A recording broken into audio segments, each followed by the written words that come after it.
Welcome to Game Day Live. I'm David Thomas and we're here once again at Druids Park for today's big game in the NFC Division 1, where the Leeds Bobcats are here at the Northumberland Vikings live from Druids Park. For a change today, we're going to have a little bit of a walk around. The cameraman's not awfully happy because he's now starting to panic because he doesn't know how far I'm going to walk, but we're off for a little tour around Druids Park. As you can see, eventually when I get round there, because I'm taking my time so the camera can keep up, you'll see that both teams are out on the field and they're starting to do the pre-game warm-up, and we'll be off and running around about 2:30 today. As you can see right behind us, you've got the Vikings right over on the far side going through the pre-game plans, and just over here to the side we've got the Bobcats all the way from Leeds. At the moment the Vikings are 5-0 for the season, undefeated, and today it could be 6-0. Bobcats struggling on. As you can see, their squad isn't the biggest they've got, but we're getting there in the end. So in today's programme, we'll be talking with head coach from the Bobcats, or acting head coach that is. Pinky, as he's known to everybody else, but his name is Adam de Becque. We'll also be speaking with Mick Tyler, and we've all Mick shows and we know how good or bad he is. You know, Andy does the commentary. His guest commentator today is young David Walton. Apparently he's a bit of a monster when it comes to the sweet ciders, I've heard, but hopefully he's sober today and we'll get some good chat from him. I think he's way over a little chat, so we'll head back over to the desk. You know, the weather is a bit overcast today. It's very warm, very, very warm indeed. A lot of clouds in the sky.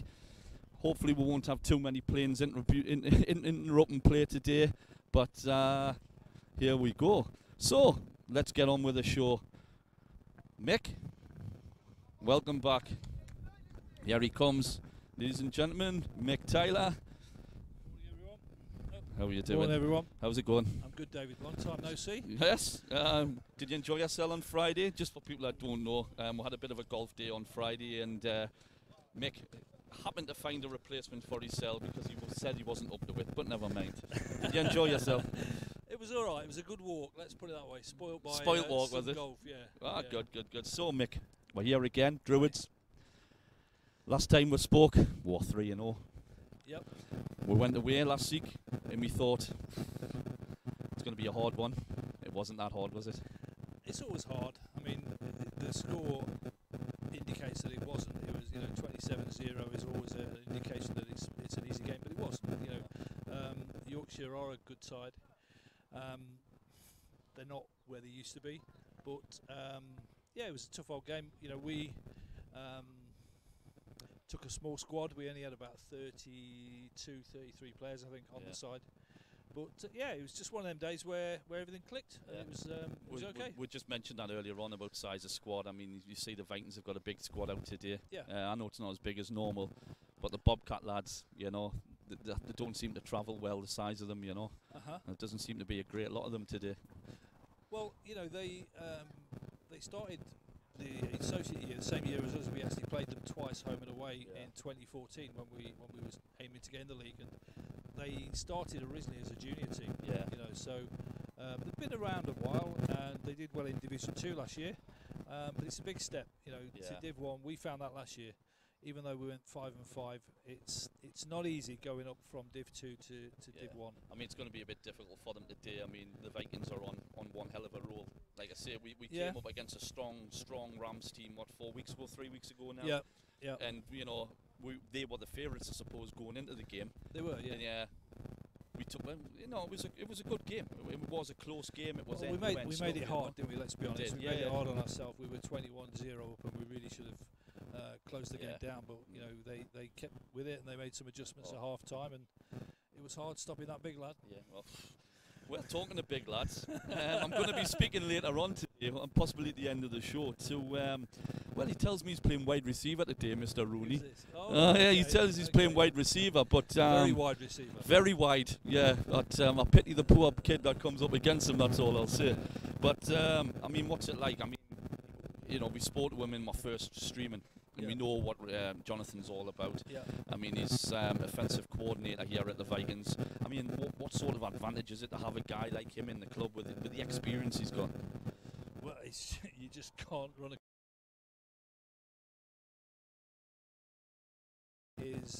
it's not just his experience, his whole attitude with people. You know, he's a very likeable guy. He's always up for it. Always got a smile on his face. And you know, you need people like that. You can't run a club without that. You know, and he's one of a few. You know, Kevin O'Regan is very similar in that sense. He's not as experienced as Rooney, but he's played football a while. He's a you know, he was one of the original Vikings that started off. That was something I was going to go in. I mean, we've got one new head coach in Kevin O'Regan. Yep. Who worked alongside Rooney at the Durham Saints. I mean, having the two of them with bouncing off each other, like you see, you watch them, they go on, and you know they bounce off each other. Kevin listens to Rooney, and Rooney listens to Kevin. Repartee that works that way, and it does filter down from, you know, from the people at the top to the players. It certainly does. I mean, the squad itself. I mean, we'll come on to it a bit later on, but we've managed now to get ourselves a new quarterback. Yeah. Last week's game alone. What sort of difference was that? Well, I don't want to build him up too much, just in case, you know. But we spoke to Eric before the season started, and whilst he wanted to come and play, he also wanted to travel. He's been studying at Durham and have been working hard for his masters, so he wanted to take 6 weeks to travel Europe, which he did. Fortunately, when he came back, he called us and asked whether we would, you know, still like it to take him on. I think we were. Was it a hard decision to say yes? It took me about a nanosecond. Having seen, you know, all of his games at Durham this year, he's just an athlete. You know, I mean, he's not a quarterback. He's a wide receiver, actually, by original position. I mean, I look at him because we were watching him warming up there earlier, and I look at Jonathan Rooney. And apparently, Jonathan's playing wide receiver today, and I look at my new quarterback, and I'm thinking, it's a bit of difference there. No, I mean, you know, with our wide receiving core anyway, with Dira, with Jacob, who's not here again today, but and with Frank, it's going to be scary. You know, they're going to score some points, and I just hope that, you know, he sticks with it, but which you know he will. But he's an exceptional talent. I mean, as I mentioned earlier, I mean the Vikings were 5-0 for the season so far. Yeah. You know, the last couple of results have been nothing short of, you know, great. You know, probably beaten, if not the strongest, it's definitely the second, or what we thought at the start of the season, the second strongest. Well, team in the Rams, on paper they were the strongest team from last year. Yeah. And I mean, the last time out we were here at Druids, we came up against a strong Rams team. You know, we beat them 34-28 in the end. We went down there, you know, and it was just one-sided, I suppose. When we came away 0-27 winners. You were there. What was you know?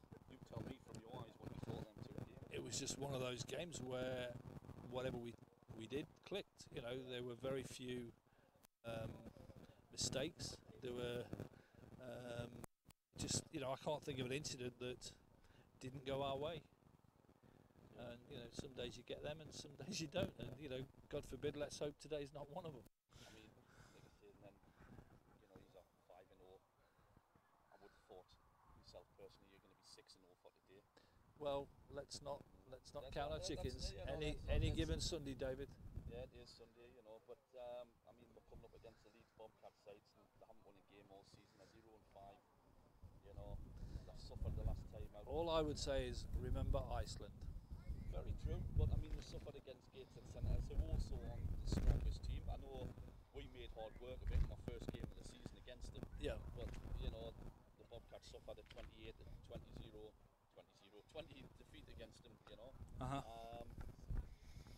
Can you see the Vikings struggling today, or can you just see it one-sided? Or Well, common sense would say that it should be a fairly straightforward game, but you know, common sense doesn't play the game, does it? And you know, if results were predetermined before we started, then there's no point playing them. We would be looking to you know, secure the game fairly early on. We've got a lot of players that haven't had much play time yet, much game time, and I know, you know, the coaches are planning to rotate the squad and where we can, you know, give the lads some playing time. Fantastic. Like I say, we're going into game day 6 of the season now. You know. Is that all it is? 6? That's all it is. It's 6, you know. But no. But we're also going to be speaking very soon to your co-commentator for the day, Dave Walton. Right. We're also going to be speaking with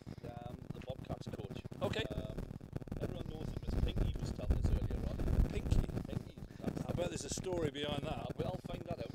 I hope it's not rude.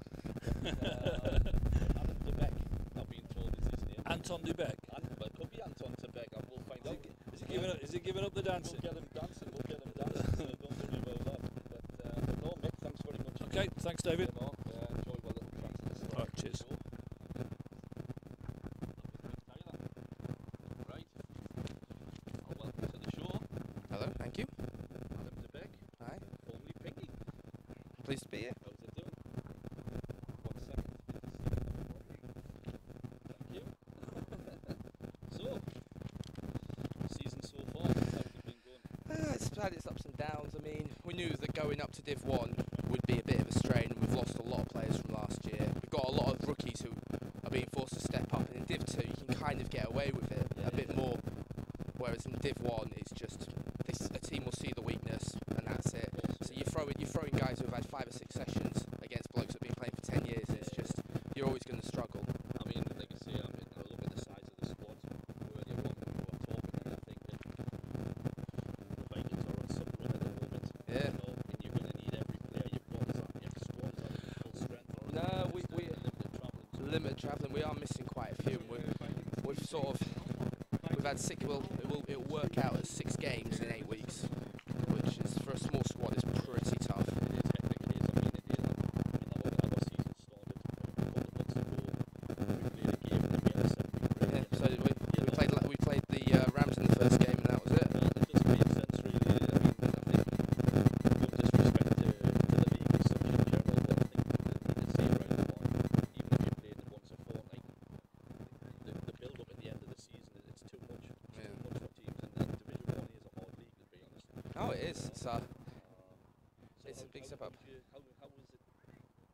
I know your results haven't been great this season. No, But I think as a learning curve, what has it been? As an advantage to the team, or has it been too much? I think a lot of the results don't reflect the games, if I'm honest. I mean, Lancashire, they are a very good team, but what they put up on us, a lot of that was in the fourth when our small squad was just, they just didn't have the legs to carry them.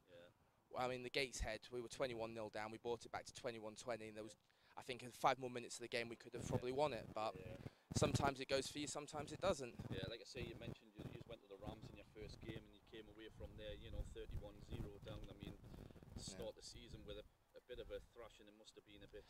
Yeah, I think a lot of the lads knew it was going to be a tough season. I think that we put up a good fight.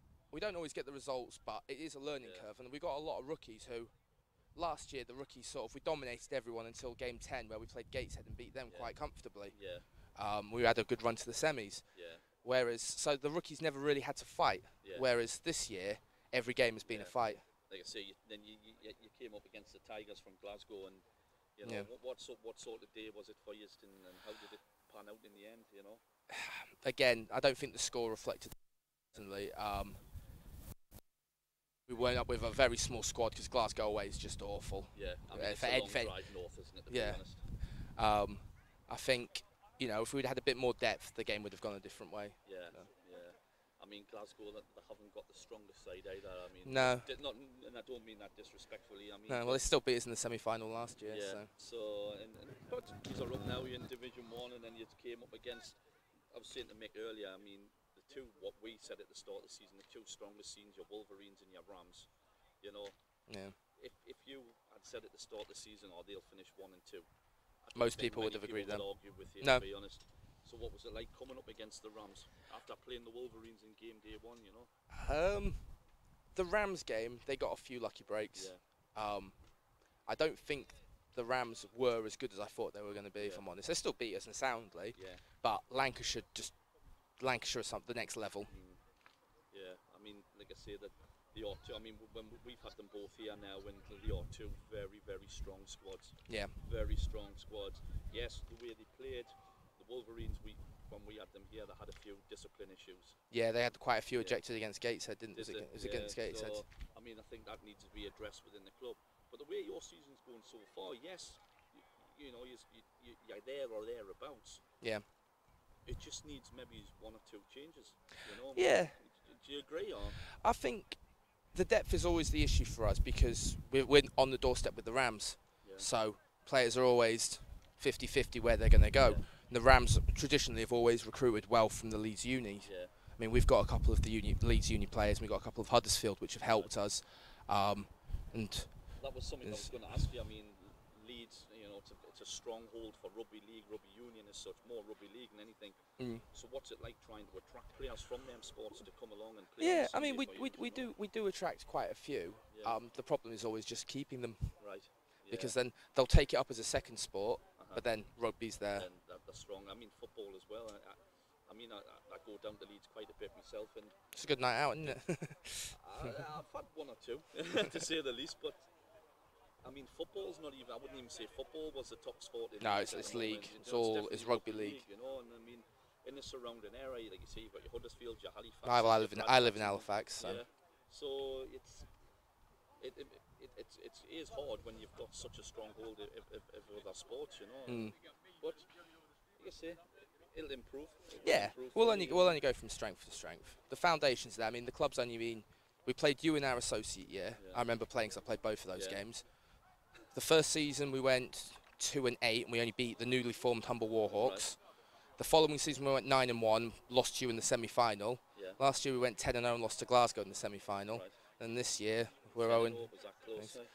Yeah, it's a shame. But never mind. But like I say, we'll move on to today's game. So how do you see today's game going? Are you with a chance? Or will you put up a fight? Well, the lads will scrap. The lads will always fight, even if it's just personal pride. I mean, what we don't have in the technique and experience of being for players playing together for 10, 15 years that some of the more established sides have. I mean, Lancashire, one of their offensive linemen, I played university ball with him 06 through 09, and he's been playing at Lancashire since then. So that O-line has been together for a decade. You can't create that in an off-season. I mean, we were just saying, me and Mick, I mean, here at the Vikings, the head coach and their offensive coordinator, I mean, they won. I mean, Rooney was head coach of Durham Saints, who won it last year, and they've got some quality coaching here. Is that something that you struggle to attract coaching-wise, or is? I think most teams do struggle to attract the coaches because it takes a sort of person who was happy to give up a few hours during the week and then all day Sunday, especially if you've got wife and kids. I think because of our depth issues, the head coach Miles, he has to pad up today and play. I mean, I'm retired now. I just destroyed my knee, so that's me done. Well, I think I play football, and I'm a war wounds today. I think my football career could be over, but no, Paul. But so obviously American football is your first love, I take it. It used to be ice hockey. Yeah, ice hockey. That's where the nickname Pinky came. The bright pink Playboy bunny sticker. that. So where does this pinky come from? I had is a bright it clean? pink Playboy bunny sticker on my helmet, and I was the goalie, and someone shouted, "Watch out, Pinky!" Shot the puck at me. The name just stuck. And it's been Pinky ever since. It's been Pinky for 12 years now. Fantastic. And now you're involved with the Bobcats. Been involved with them since the associates. I've been playing linebacker, and I'm predominantly the linebacker coach this year. Fantastic. Well, thank you very much for your time today. I appreciate that. Thank you. And all the very best for today's game. Thank you. See you in a fortnight regardless. Yes, you certainly will. Thank you very much. That was Adam de Becque, or Pinky, from the Leeds Bobcat. He's acting head coach there at the moment. As you can see, the Bobcats aren't having the greatest this season. They're 0-5. He's telling me that they're coming close in games, and there's just something missing. But I'm sure it'll come good for them in the end. I can't see them winning a game this season with who they've got left to play, but you never know. You never say. But we're going to go to a short break just for a couple of minutes, and when we'll come back, we're going to hopefully speak to one of the team members here at the Vikings, and we'll see you in 5.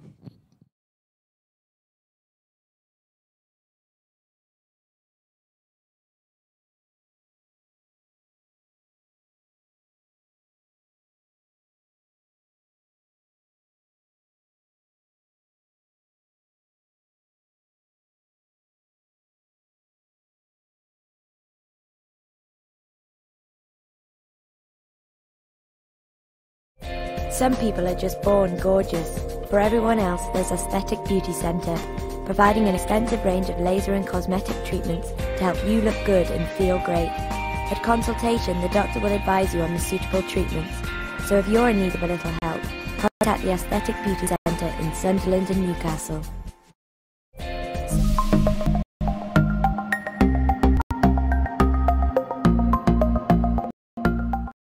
Hello and welcome to the first Good Iron Strong vlog. I'm going to be filming a few of these over the next couple of weeks, and hopefully you guys like them, so I'll continue them throughout the year.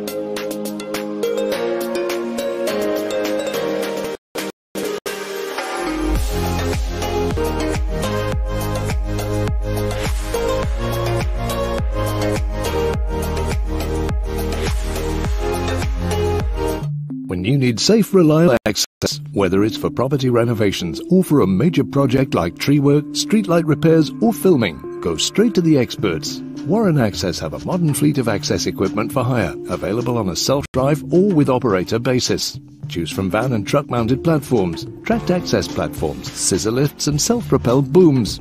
We're an industry-approved IAF and PASMA training centre, specialising in working at height training, with depots in Newcastle and Huntingdon, whatever your requirement may be. Contact us for further advice.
Park. I have been joined, as you can see, by the Vikings social media guru, Lee Davison. Welcome. Yeah. How are you doing? So, Lee, how long have you been with the Vikings? Tell me. Well, I came over the Vikings when we merged from the Northumberland League to the Newcastle Vikings. Right. Earlier this season, sort of the pre-season. So I was up with the Lightning for 4 or 5 years since they began. Right. And then a big part of this project is merging the teams and all of the season. Superb. And I know you deal with all the social media here at the Vikings. So, what does that entail? Like, what do you do on an everyday basis for these guys? Well, it is an everyday basis. Yeah, I know. Social media is a huge part of the game now. We get the majority of our recruitment through social media. It's a massive part of trying to help grow the game. So Facebook, with emails, Twitter, Instagram, all the usual social media platforms that people are on these days. That's what I sort of run on a day-to-day basis. And is it as annoying to you as it is to everybody else who receives things? Got their phones going ping, ping, ping every 2 minutes. Busy, it can get pretty busy. Definitely. And I take it the social media side of it, like you say, it is a big way of recruiting now. Is it working? It is, yeah. We had some pre-season skill sessions, and a lot of the turnout of those was down to being on social media, having sponsored drives on there. We've got some players that are out there today. Someone like Dan Sabol, who came down through those sessions. He's seen it on social media. He's got involved, and now he's an established part of the team. He's challenging to try and get in the starting lineup. Fantastic. That's all as a result of social media. And like on a day-to-day basis, away from the Vikings, what is your role in life? What do you do? I'm a police officer. Oh, so, my goodness! I wish I'd never asked. Seriously, yeah. Oh, so you'll be well at monitoring social media, will you? Something like that. Yeah. And what skills does being a policeman? What does that give you to do the job as social media manager here at the Vikings? I think just an attention to detail, just being able to sort of communicate with lots of people on different levels. To be honest with you, you've got to change your style depending on who you're talking to. So. Fabulous. You just mentioned there that you were a police officer. There's about 20 people running to their cars. I don't know what that means. So, like you mentioned earlier, you've came from the Northumberland Lightning. Yes. The transition, it seems everyone I've spoken to so far, it seems to have went very well. Yeah. It could have been difficult. It could have been awkward. But I mean, as a club coming to, and I don't mean this disrespectfully, coming to possibly a stronger, more structured club. What's it been like for you, like people like yourself and the rest of the guys? It's been great. I think it's shown that we've made the right move in that with the merger. We obviously Northumberland Lightning were down in Division 2. We had a lot of talent, but we were maybe lacking the facilities and the coaches. And, sort of the academy set up to take it to the next level. Yeah. They have that here. Yeah. And it's came on leaps and bounds now. We look at the team; they are all one team now. They're all gelled together. The last game we sort of had a good balance of players that used to play for the Lightning and the Vikings on defence, and they've really came together. Is there many of the ex-Lightning players in the squad today in the starting lineup, or is there? Or? I think there will be. I'm not sure about the starting lineup, but for example, last week we had 5 of the ex-Lightning players in the defensive starting lineup against the Yorkshire Rams, which is a huge. It's great to see that happen and see them competing in Division 1, a level above in a higher league, and show that they can do that. Well, you say, I mean, you came from Division 2 as such, and you've now come up to Division 1, which is a big step. I had that conversation earlier with Pinky, the acting head coach from the Bobcats. Yeah, Leeds. And he was saying they've seen a massive difference. What's it been like for them guys? I mean, and we're 5-0, Premier League, here we come. Yeah. Or is that me being a bit optimistic? I don't know. I think you've just got to focus. I mean, at the end of the day, we played Leeds as the Lightning last year in Division 2, and they were a hell of an outfit. They were a really good team, really strong team, and it just goes to show, they're coming up here now. They're looking for the season back on track. I mean, when I think we were speaking, and he was saying that basically the results they've had this season, they don't look like they've had close games, but they've put up a fight, and that's one thing they'll get from today. They will put up a fight and they will give a good game, and obviously you can back that up as well. We know them from last season. They were a very strong outfit last season, so they deserve the place that they've got in Division 1 right now. And I mean, like I say, that they've never won a game this season. Is that is it back to Division 2 for them, do you think? I'm not sure exactly how the results stand for them or what they would need to win now to secure a place, but I'm sure they're going to come here determined to sort of try and get the season back on track and get as many wins in the belt and give themselves that opportunity if they can. I mean, I asked, and also as well, and I mean, I look at the size of our squad and I see the size of their squad, and he was basically saying, this is our travelling squad, and I'm thinking, I think you could have done with 1 or 2 more. Is this a regular thing with a lot of clubs? I think that applies to pretty much every club. You're always going to get a slightly better turnout on the home games. It's the nature of the beast. You're away from home for longer in the day. Some people can't get that time away. You're always going to travel a little bit later on the road. So games like this, that's obviously going to be an issue for them. We'll probably face that issue in 2 weeks' time when we go back for the return fixture. We'll be a little bit later when we travel down. So is it 6-0 by the end of the day? I hope so. I really hope 7-0 by the end of next week? I definitely hope so. Come the 31st of July when the season's older, is it 10-0? I'd like to hope. I mean, it'd be fantastic. If we can go this season with that record, I'd be absolutely delighted. But you've got to get there first. We're only halfway there. There's a lot of good teams in this division. I mean, I was discussing earlier with Mick, and we were going, if you looked at the season at the start, you would have went Wolverines, Rams 1 and 2. I think everyone would have took that all day long. I think the goal coming into the season was to try and beat last year's record for the Newcastle Vikings, and that was 5 wins. And we're there now. We're there now, halfway through the season, so we can only be delighted with what we've got now. But I think now we need to look forward and think, what can we achieve this season? I mean, me personally, on a personal note, I look at the squad and I look at the games we've got coming up. The only team I really fear for the team this year is probably the Wolverines. Which is it the last game of the season when we play them? We play them the final game of the season away, and it was a tight game when they were here. Yes, we know. I think they've probably, they've maybe picked up now and hit the ground running. I think they had a difficult first 2 games, and I think they've stepped up a level. So we need to make sure when we go down to them. I mean, they've started piling the results in, the Wolverines, to be honest. So, I mean, we've digressed a little bit, but I mean, since the merger, I mean, the club itself just went from strength to strength. I mean, Senator game. It's a bit tight. Wolverines, another 1 point. Very tight game. And then something changed in the club.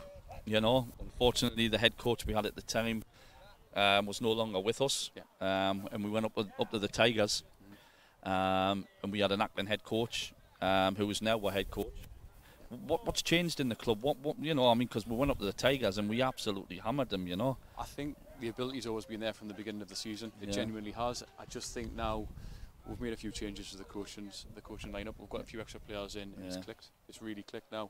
And just looking at the turnout we've got today, the players have got a lot of really good, talented players over there today, and it's just begun to gel and really. We're sort of hitting a little bit of form now.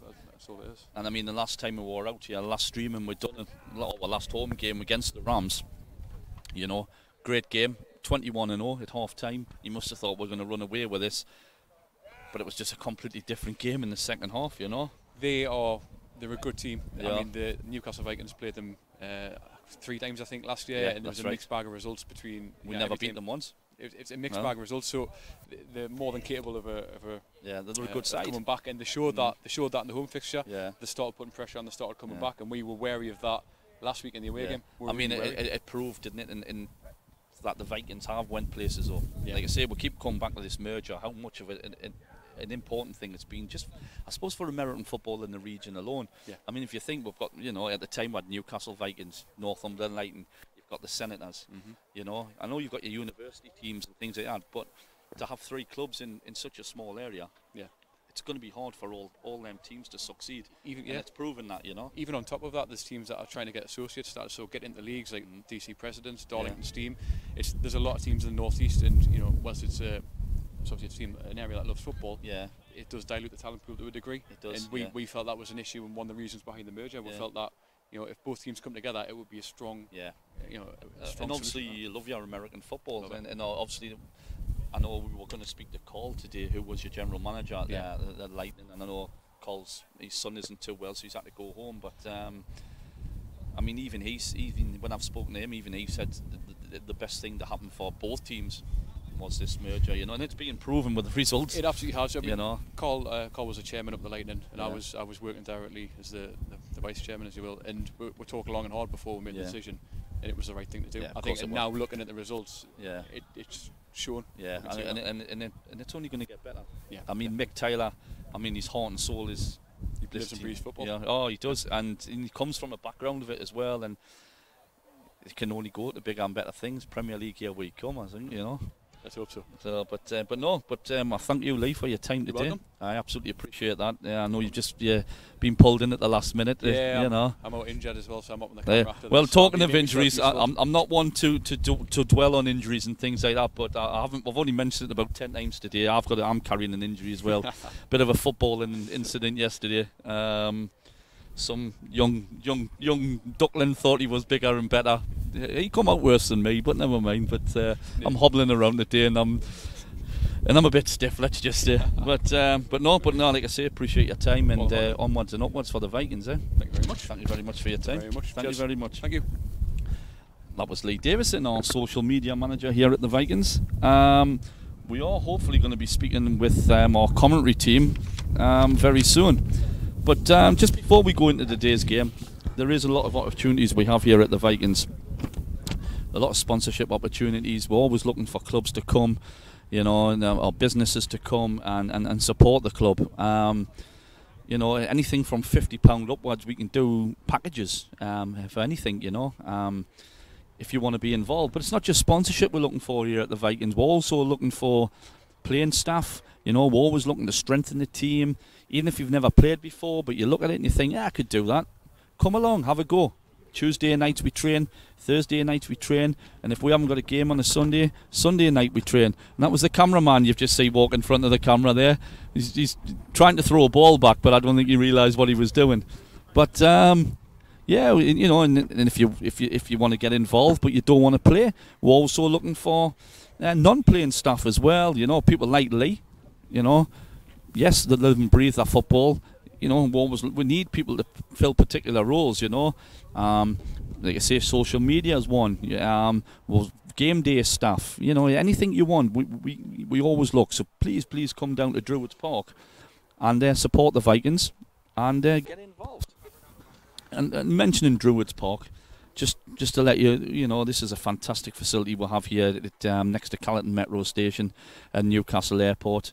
You know, there's not just the Vikings that play here. You know, this is one of these multi-sites that is built for football, American football, rugby, most sports, to be honest. And you know, we got Thumpers Bar here for all kinds of functions and things like that. And so we're just going to take a little short break now. We'll be back in about 2 minutes, and we'll be speaking with our commentary team for today. And see you in 2.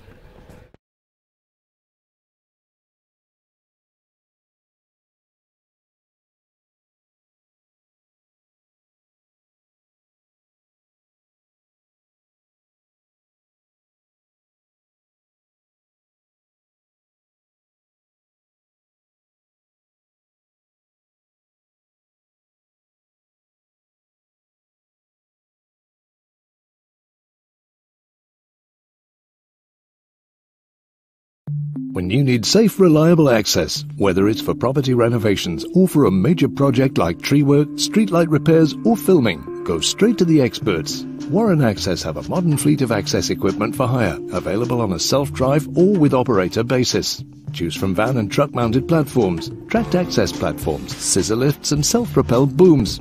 We're an industry-approved IPAF and PASMA training centre, specialising in working at height training, with depots in Newcastle and Huntingdon, whatever your requirement may be. Contact us for further advice.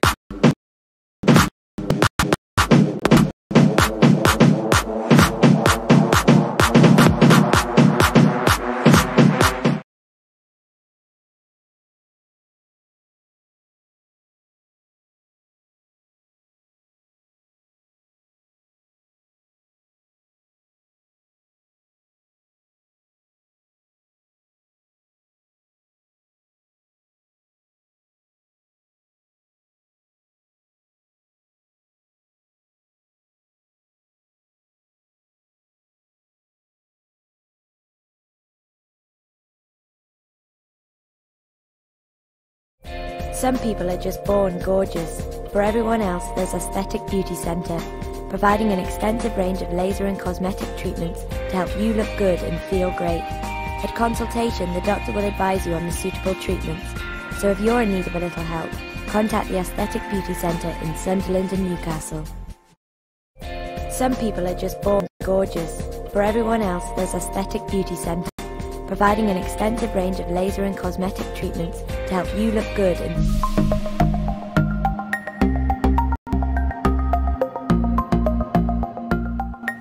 Hello and welcome to the first Good Iron Strong vlog. I'm going to be filming a few of these over the next coming weeks and months, and hopefully you guys like them, so I'll continue them throughout the year.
Welcome back to Druids Park. As you can see, I've been joined by now the smart Mick Taylor, Thank you very much. our head commentator, I'm always smart, Dave.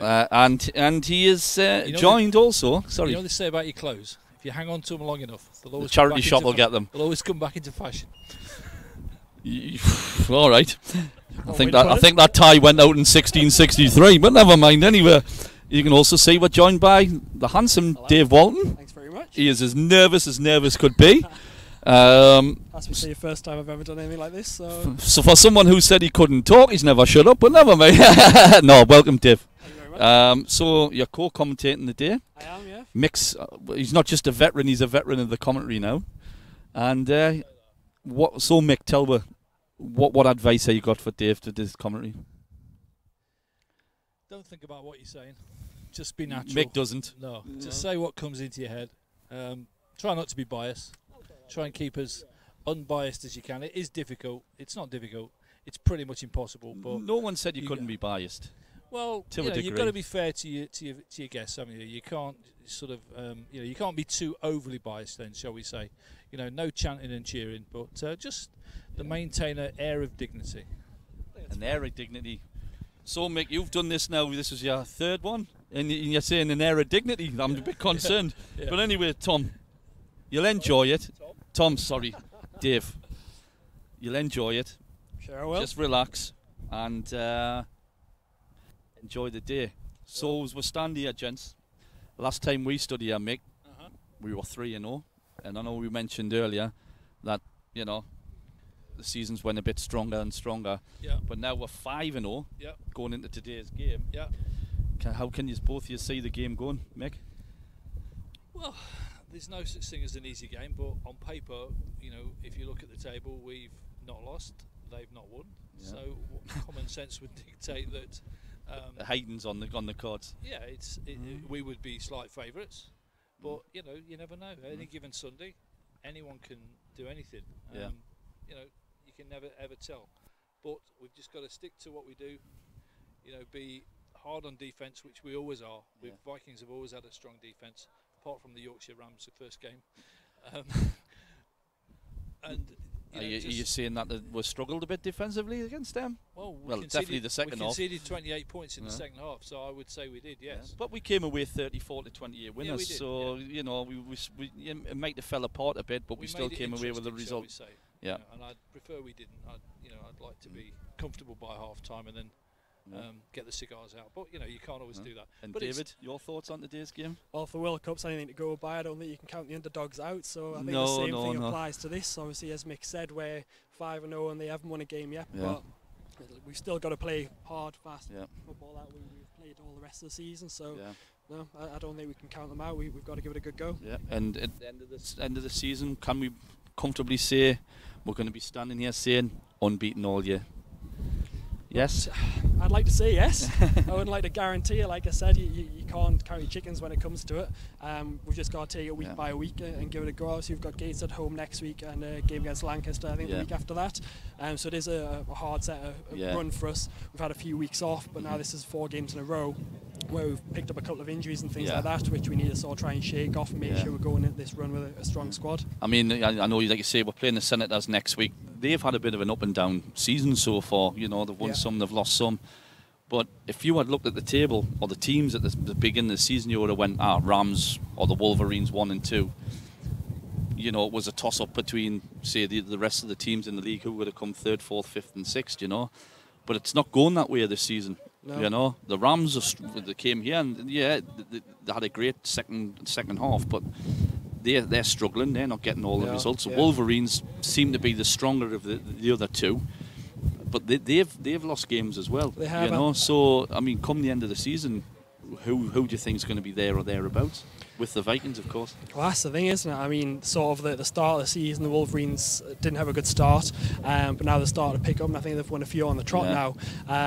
I think it's the other way around for the Rams. Obviously, they've played us back-to-back weeks, and obviously had 2 losses from that. But I don't know. I mean, it's all going to depend on who they've got left to play for the end of the season. But I would say it's going to be between them two, who's going to be 2nd and 3rd, and then with the likes of the Leeds and Gateshead after that, I think. But we'll just have to wait and see, won't we? I mean, the Wolverines' last game of the season, probably is going to be your hardest game. Hopefully we don't pick up any injuries of any sort by then. But there's an opportunity for the club. I mean, to do the unbelievable, I suppose, and go 10 and 0, Grace, which it would be an incredible thing. I think we're going to the coin toss now. I think we are, Mick, do you want to talk through what happens here? Because we've always talked about it, but we've never commentated through it as such. Just for people who don't understand what it's all about and what the coin. I mean, I know it's quite inevitable what a coin toss is. But, in American football... in American football, you generally have 4 captains. One would be a speaking captain on the field, so he would be the one that calls timeouts and deals with the referees. And, the captains are generally players that, some teams rotate them, we don't. We tend to go with our experienced players, so you can see today we've got Paul Richardson, Connor Joyce, Fish as he's known, Ian Heronstamp and Dick Carr. And those 4 guys there are probably, as experienced as anybody in the game today in Britain. I mean, Connor, for instance, I think this is our 47th game since we started, and he's played in every single one. Not only has he played in every single game, he's played every single down on defence. Surely we're going to have to do something for his 50th game then. That would be a good idea. There's an interview absolutely. And he plays special teams as well. And if you speak to him, he's so unassuming. He's just tapped the Bobcats player on the shoulders. I mean, they've won the toss. It does, yes. And it looks like they're looking to... He's getting the return team ready here. Receive. So are we going to kick? Yeah, Leeds are going to receive. Vikings are going to kick. So, we're going into the big game now. Vikings versus the Bobcats. Predictions on the score today? I don't generally do predictions, but I think we'll win the game. Dave? Yeah, I think I'm going to not predict it because I don't want to sort of put a jinx on it, but I would like to see the win for the Vikings. Well, gentlemen, enjoy your David for Thank your you first very much. one. Keep them on the straight and narrow, and we'll see you at half time. Thank you. Okay, enjoy.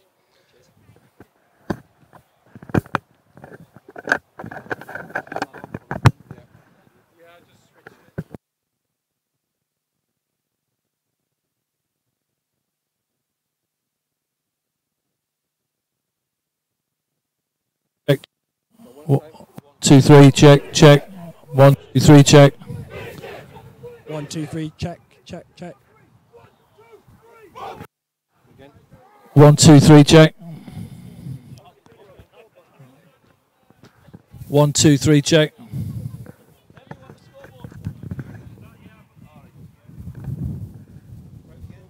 One, two, three, check.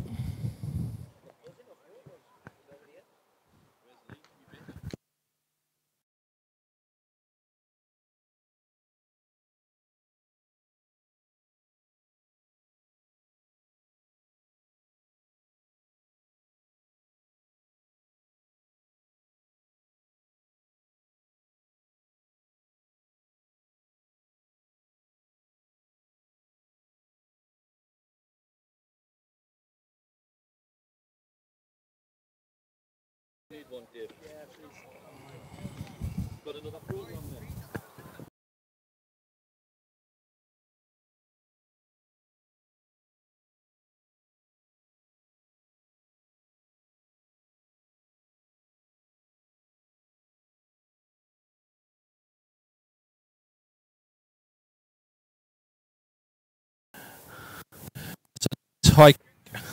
That's received by 13, Sukhvir Sagu. By Jonathan Alton at around the 20-yard line. It's going to be first down and 10 for the Bobcats. Okay, David, well, welcome. Thank you very much, Mick. World Cup fever's over. Back to reality. Yeah, we've still got hopefully 2 more games. Well, the fever's over. Let's have a day off from it. Quite nervous, isn't it? It has, yeah. I mean, so good game yesterday. I think we were in the yeah, it was good. Heads today from people being out and about. Well, let's hope not. Let's hope there's not too many on the field. Right, so it's going to be number 9, Daniel Barker, I think is the quarterback for the Bobcats. And that's a fumble. Not sure who's recovered that one. I think the Bobcats have got it back. Let's have a look.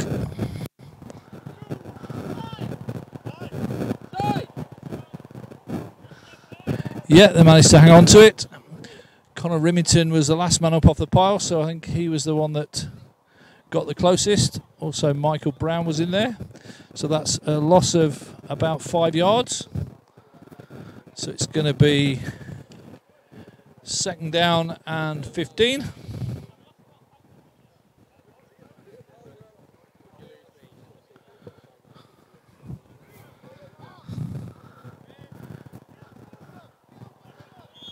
And we got movement on the line. That looks like that's going to be against the Vikings.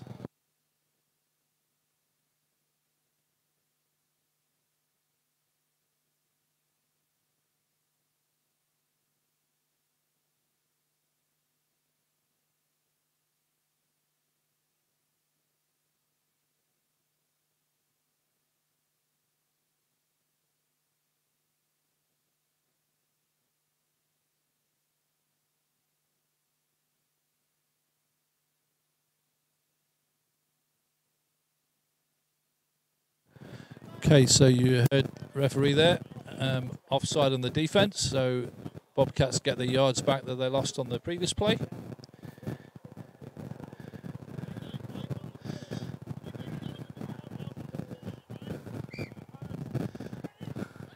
Second and 11. Again, sorry Dave.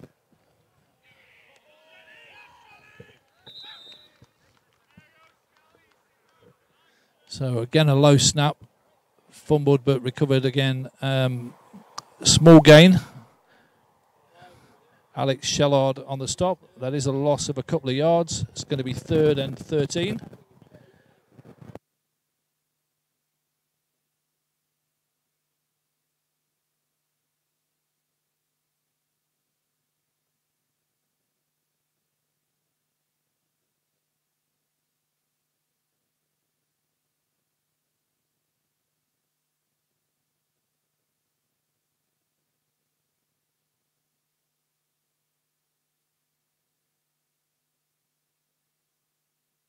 Defensive MVP last week against the quarterback. It's going to bring up 4th down.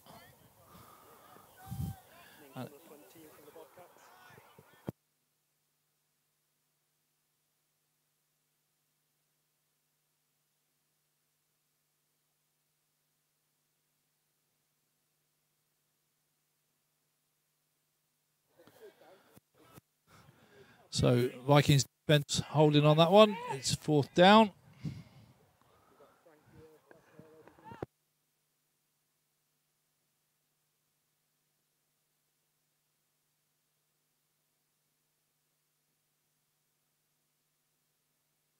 Out of bounds around the 40-yard line. So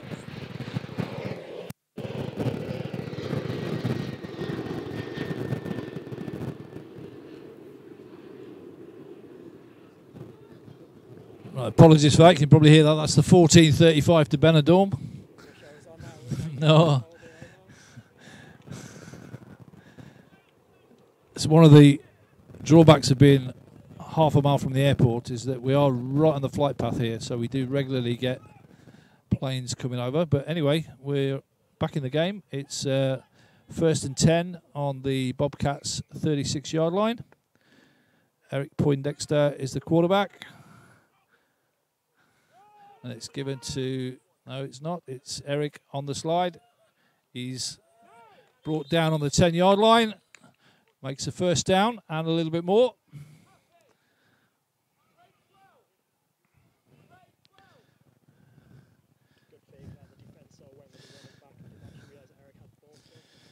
So did the commentator. I thought Johnny had got it, so there you go, these old eyes. But that's the whole purpose of play action. So again, it's 1st and not quite goal, 1st and 10. And this time Johnny has got the ball. And it's number 55 on the tackle, which is Sam Devlin.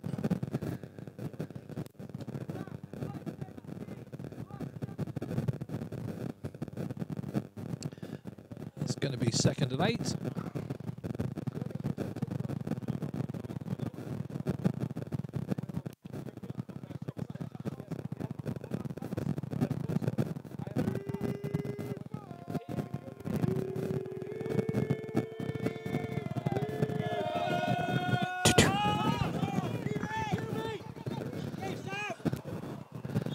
Again, it's Eric Poindexter. They've signalled a touchdown. It didn't look like a touchdown to me, but we'll take it.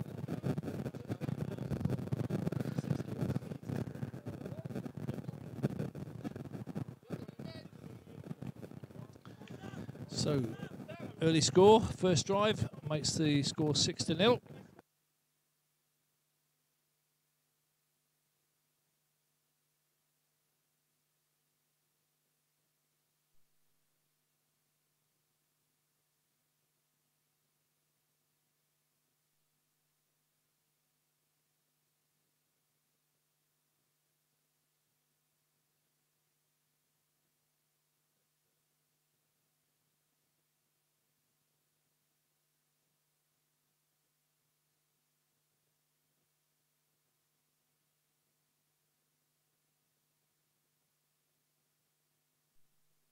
Yep, 7-0.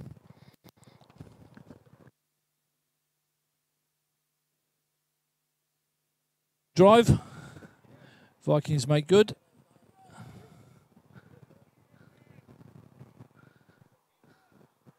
So we've got number 13 back again for the Bobcats, along with number 34. That's not Paul Goodwood. I know Paul Goodwood, and that definitely ain't Paul Goodwood. Yeah.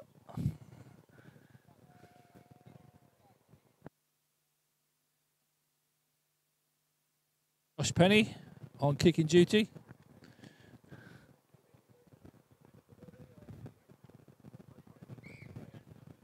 That's number 84, not number 34, which is Adideo Adidija. I hope I got that right, but it's caught by number 13.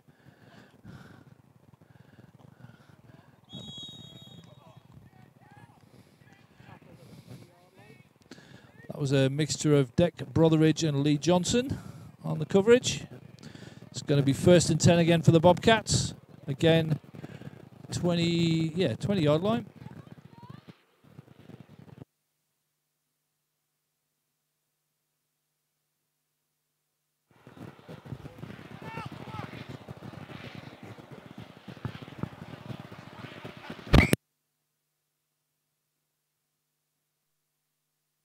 ball this time.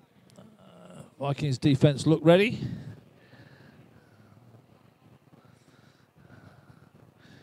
Really strong last week against the Rams, managed to hold them to 0, which against a team with that talent is a hell of a performance. This time,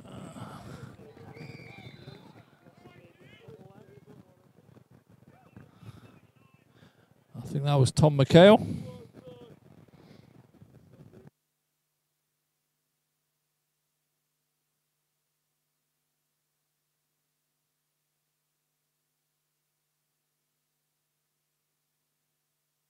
Second and 13.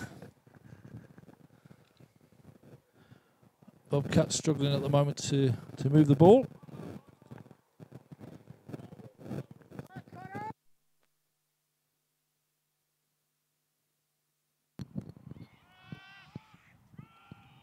And again, it's Matt Dyke chasing down the quarterback. Looks like about 3rd and 16 or 17 there now, Mick. David? Looks like about 3rd and 16 now for the Leeds Bobcats. Yeah. We've now got helicopters on duty. Either working at the airport or we've been invaded, one of the two. So defence standing strong.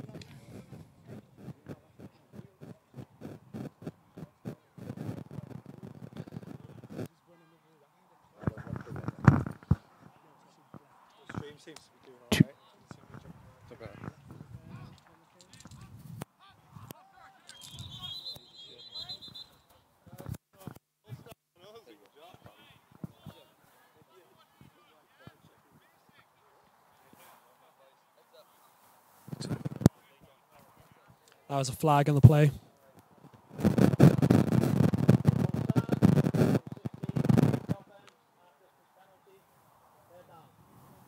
So that was against the Bobcats.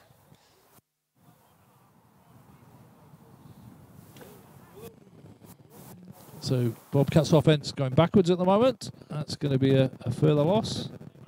It's going to bring up 3rd down. 3rd and about 20 yards there, I think, Mick. Yeah, 20, maybe more, 22, 23 maybe. It's a pass play from the Bobcats. Again, this time the quarterback's got a bit of time. Scrambles. Brought down by Dick Carr. Makes a couple of yards, not enough for anywhere near like a first down. So it's going to be 4th down. Again, the punt team come on for the Bobcats there.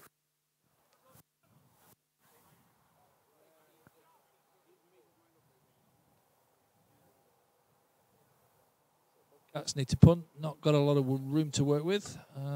Standing in his own end zone. So let's see.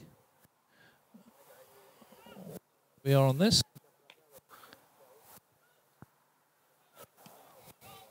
That's high, straight.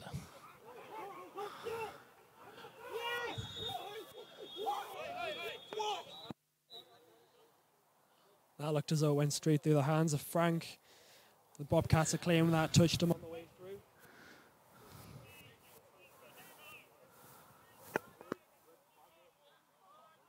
Used to call that one.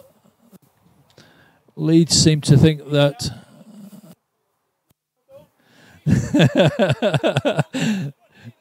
Bobcats players making the VAR sign, as if we need to replay that one. Other referees have said it wasn't touched.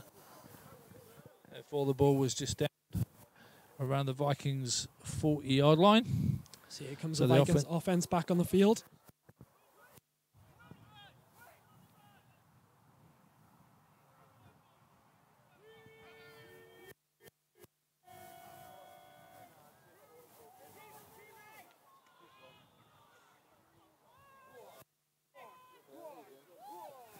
Again, it's that man, Eric Poindexter, weaving through the defense for 6 more points.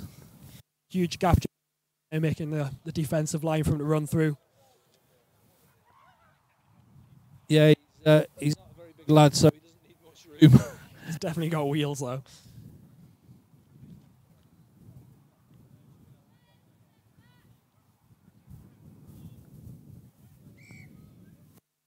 Here comes a point after.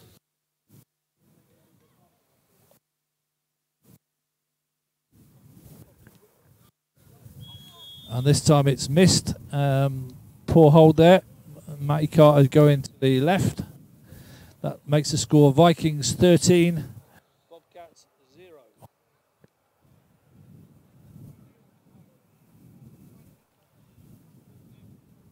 Okay, Dave, what's the big difference for you then, standing on the sideline as opposed to playing? Well, firstly, I want to get on the field. Obviously, I got injured last week at the Rams. Itching to get on the field this week, but it's. I mean, obviously, the exact ball and be able to pick out points that we can work on as offense, defense. It's frustrating, but you get to see a different side of it, definitely. It's different when you're in the game to see exactly what's going on, see the finer points, isn't it? Whereas when you're watching from a independent point of view, you can see more. Well, I think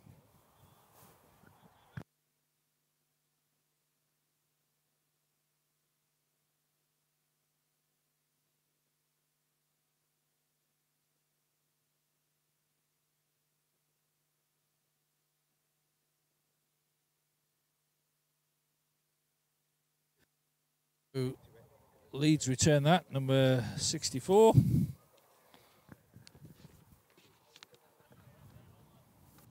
Who I don't have so First and 10 on their own 34-yard line.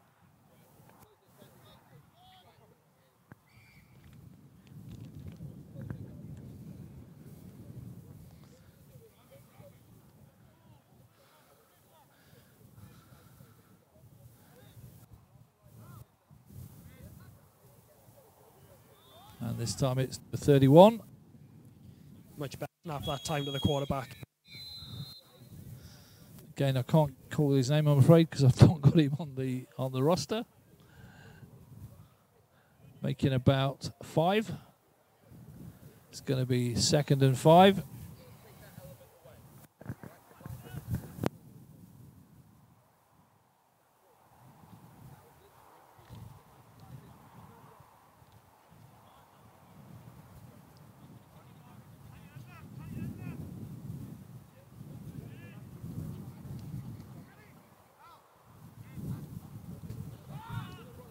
This looks like a play. And that's almost caught. Out of bounds. Intended for number 82, Stephen Lindsley. It's going to bring up a 3rd down. There's a big hit in the backfield there. But Vikings sideline getting awfully excited about it.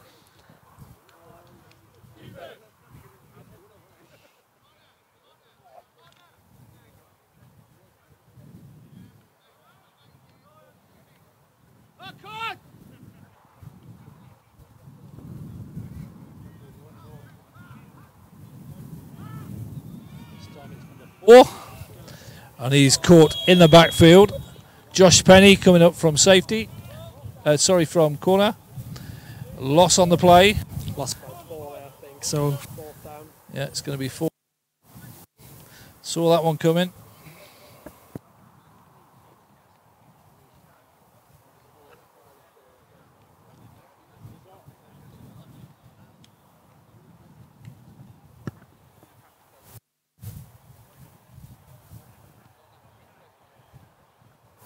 So, Bobcats to punt again.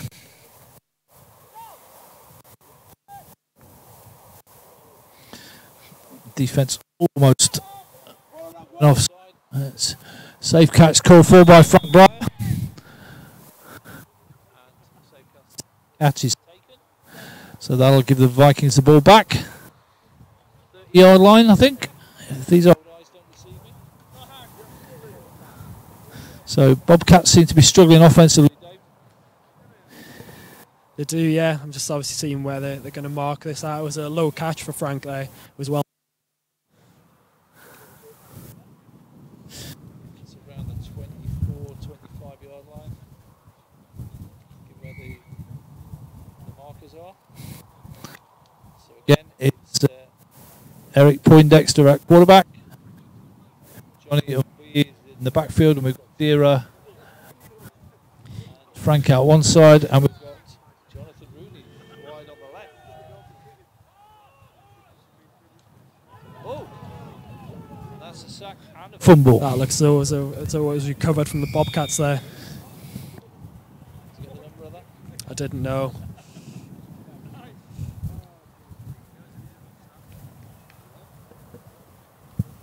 Oh, my eyes must be deceiving me. Looks as though the Vikings offense is still staying on at second down.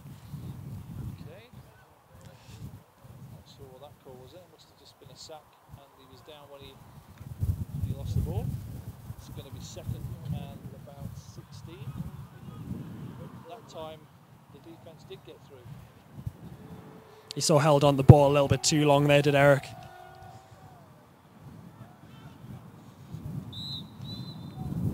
Low pass to the feet of Dira.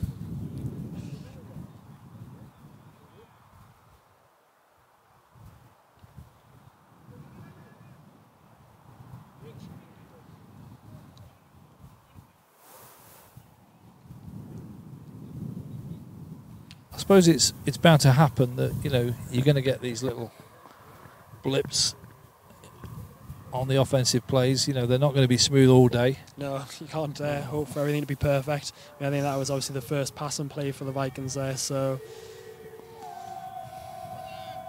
and this time we've got he's on the move again, but the D-line think they've got him. Yeah. Yes, they have got him. This time it's number 10, Miles Stanford. defense picked that one up a lot better than last time. So, the Vikings to punt. This is number 84 coming back to receive. I'll let you say that one, David. Adedeo.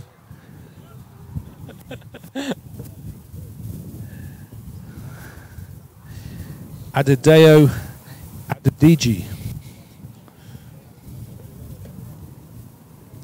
Okay, and it's Michael Raven with the punt this time. It's big punt. High. Takes a good bounce inside. And it was touched and recovered by the Vikings. Recovered by Josh Penny. Bounced off number 3's chest as he was coming up. Kyle Sharp.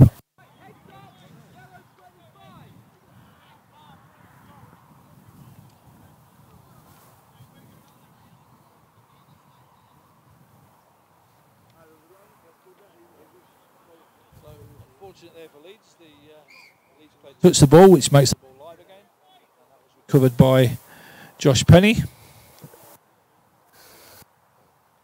Vikings maintain the ball. As good as a pass completion, that. About 40 pass completion as well. Yeah.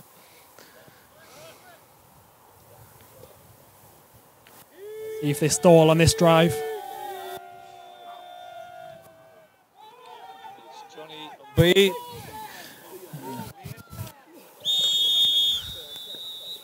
Some well-worked yards there.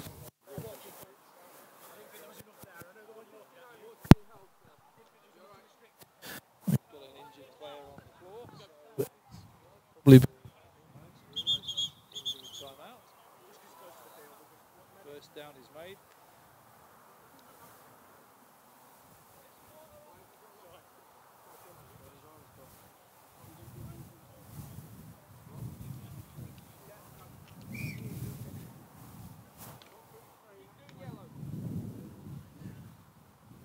It's first down again there for the Vikings.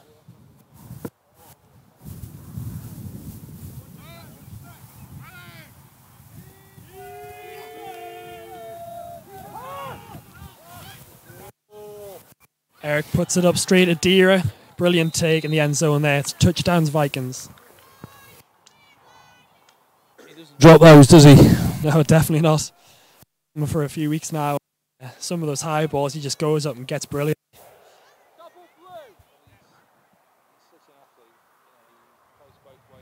Rarely drops the ball. Except in practice.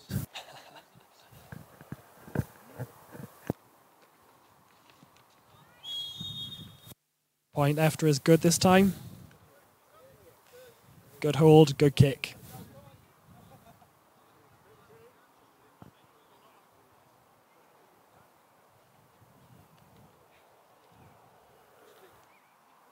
the first quarter. That makes the score Vikings 20, Bobcats to 0.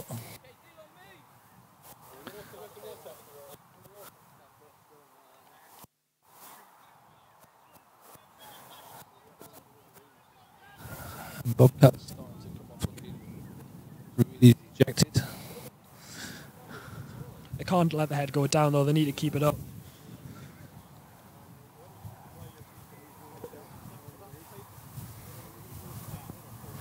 Yeah, I mean it's a physical game, but it's also a mental.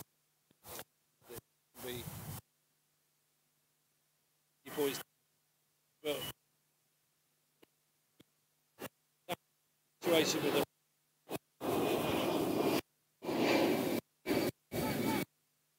and before that of the game as well, came back from down 20-0. Yeah.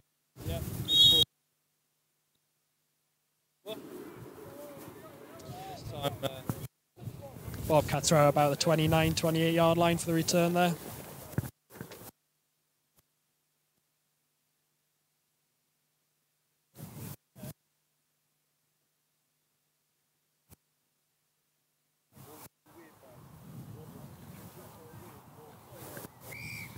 So here comes the Bobcats offense again. So hopefully they can get some yards and get a few first downs on the board.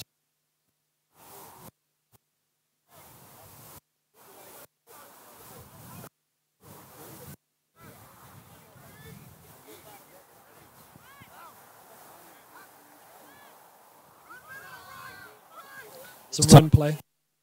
In the backfield, snuffing out that run. It's a loss of about 5.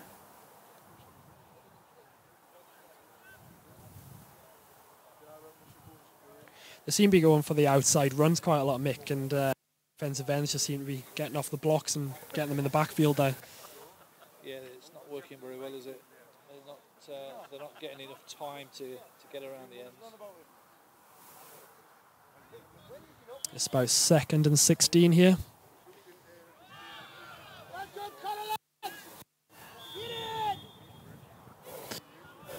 This time it's a new recruit, Connor Rimington, that was on the stop. Connor just transferred in this week from Sheffield Giants, local lad. Plays at Sterling in the book season. He's been caught quite a bit of hassle so far. Well, he takes some stopping, to be honest. I wouldn't like to go up against him, let's put it that way.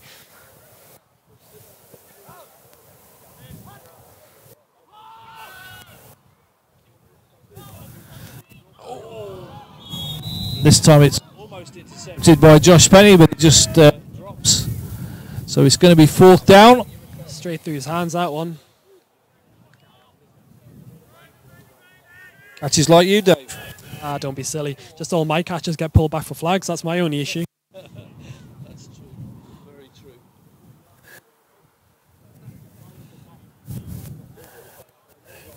So 4th down. Bobcats to punt again.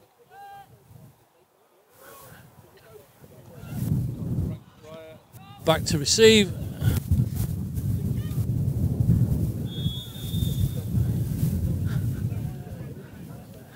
Safe catch called, safe catch received. So it'll be 1st and 10 again from the 35-yard line. 20-0.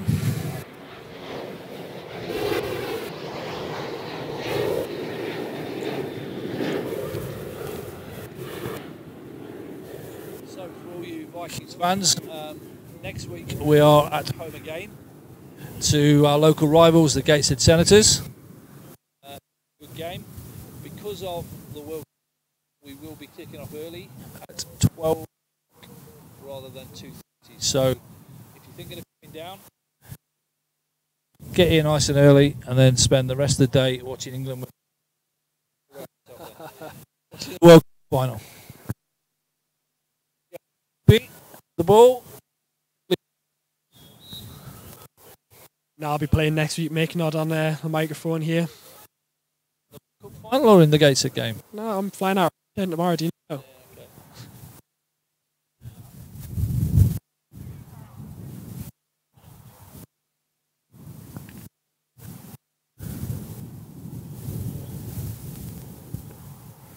So second down, 8 to go.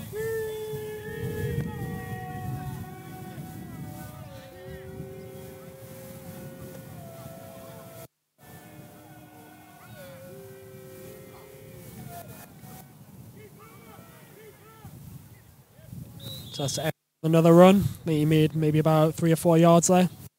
A third down for the Vikings.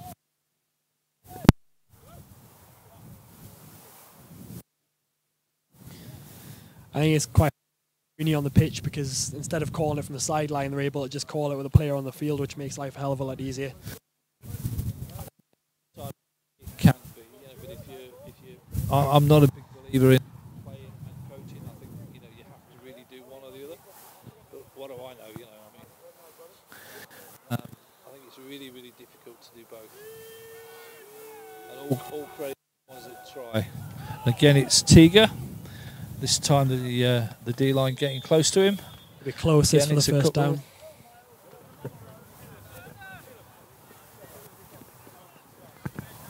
He's about maybe a yard short for the first down there. I'm guessing they're going to go for this. Oh, no. No, they've given it. It's first down. Okay. That's the end of the first quarter.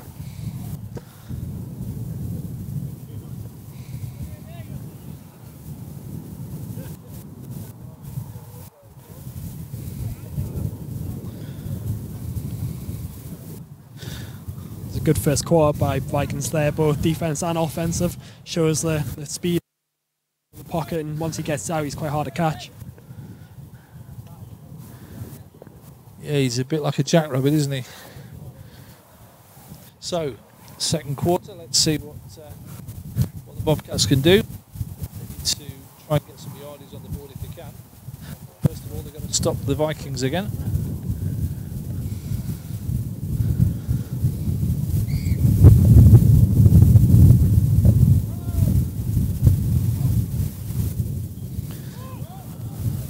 Again, it's Tiga de Becque.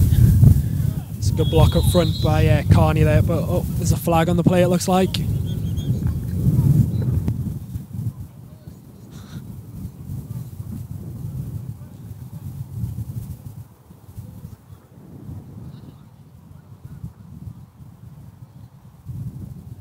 This is against the Vikings.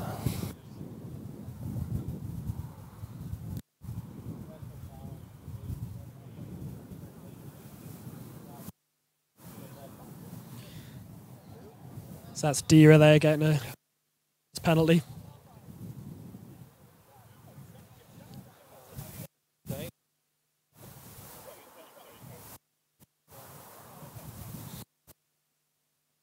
Couldn't see it because of the Michael. It's unusual to get a penalty like that, especially on normally. He more or less runs around people more than he runs through people. Yeah.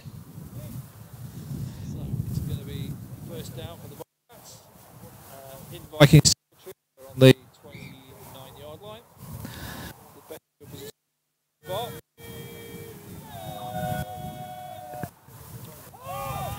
It's a pass play there. That's too far. Eric just overthrew. Mine was a ball if he had.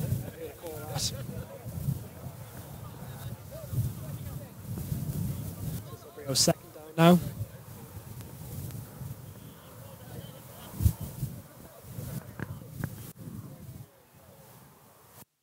So it's second and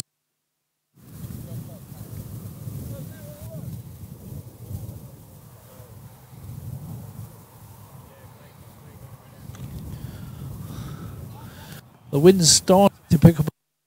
It's probably behind the quarterback, I would say, in his favour.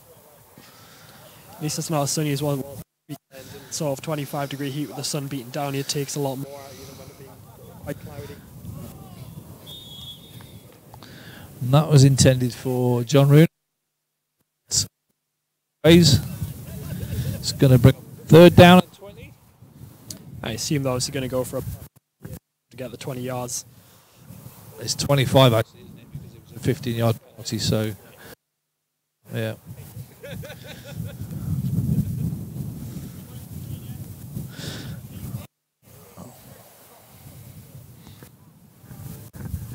expect this probably to be going sort of long, either out wide to Frank or Dira.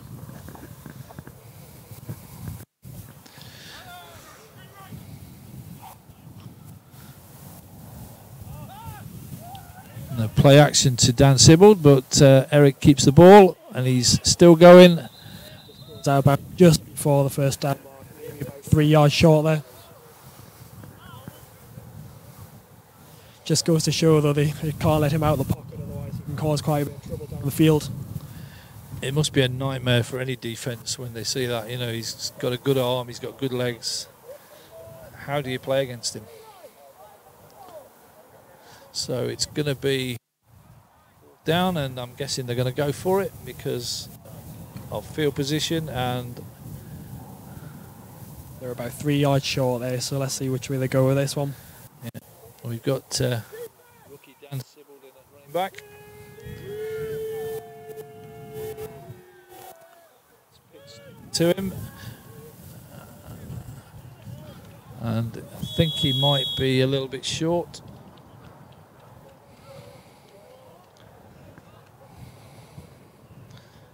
Let's see where this gets spotted. No, short, so ball's turned over to Leeds.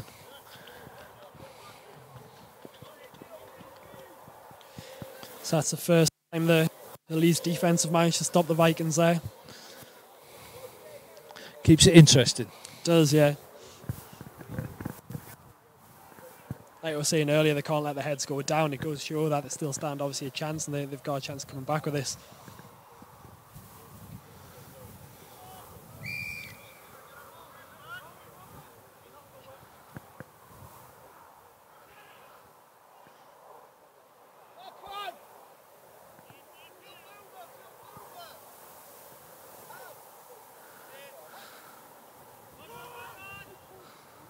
So again, it's number 31. Once again, it's Connor Rimington on the stop, an initial stop, followed up by Matty Carter. Yeah, a couple of yards, I think, on that one.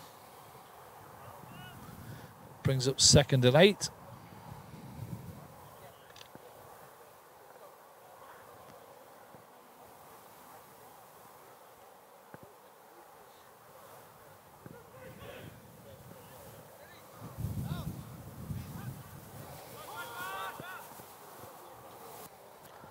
And once it wrapped up, fumbles it, but manages to recover it.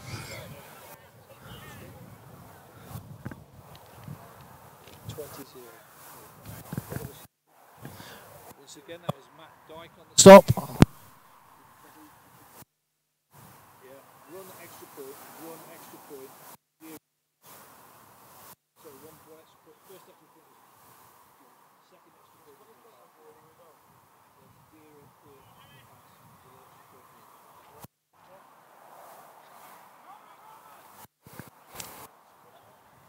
So 3rd and 10 for the Bobcats.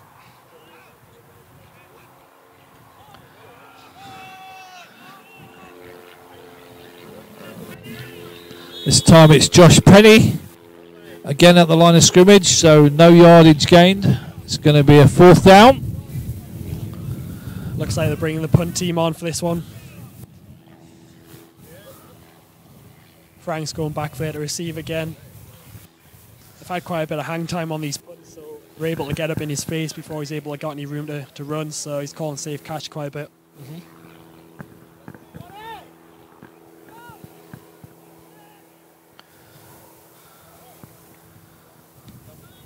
That one's quite slightly skew-if. That one, it's a very, very low punt and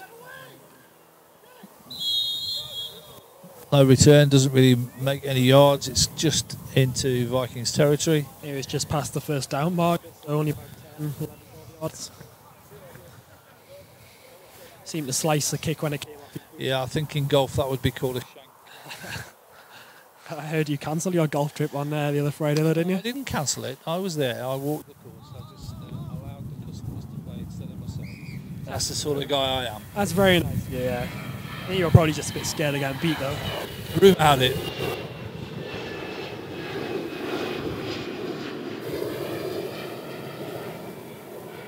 So we're back with Johnny in the backfield. It's going to be 1st and 10. Vikings 40-yard line. And Johnny's through the middle, stopped at the line of scrimmage.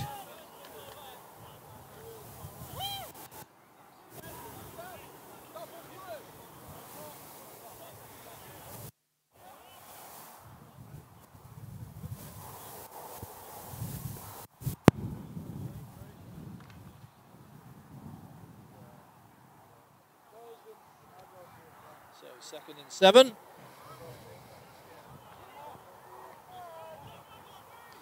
So they've gone trips right here, the Vikings. Again, it's Johnny. It's through the first line. Good work that. Broke a few tackles on the way through.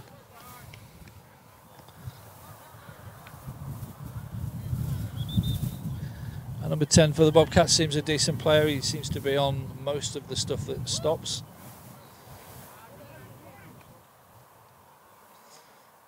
Don't know a lot about the Bobcats, to be fair. Don't know.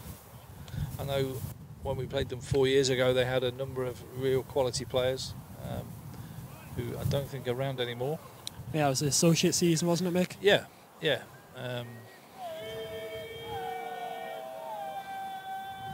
I know they played together for a number of years at that stage as juniors. Again, it's Johnny. He's almost through. One more tackle. But again, he was brought down by number 10.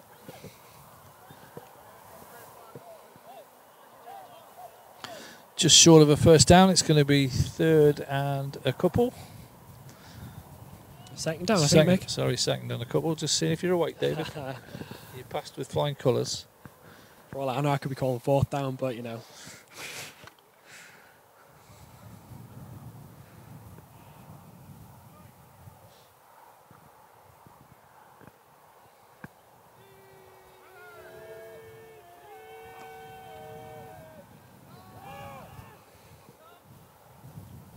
Just through the fingertips of Frank there. Tell you what, I wouldn't have liked to be in him if he caught that. He had the safety coming straight across on him.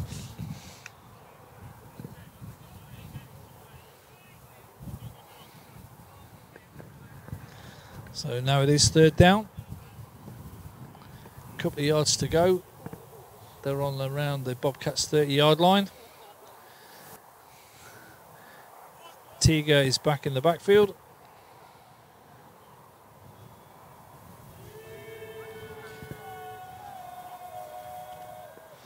And this time Eric keeps it and follows his running back. Gets a bit of a push there and a bit of hand. Managed to get the first down. This time it was number 55, Sam Devlin, on the stop, but that's the first down.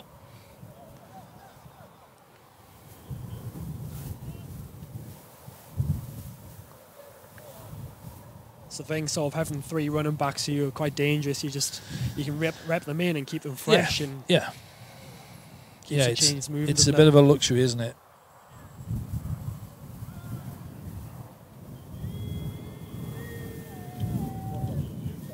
Again, same play. Fakes to the running back, straight up the middle. Couple of missed tackles. Touchdown Vikings. A couple of nice cuts in there. Someone's broke their ankle.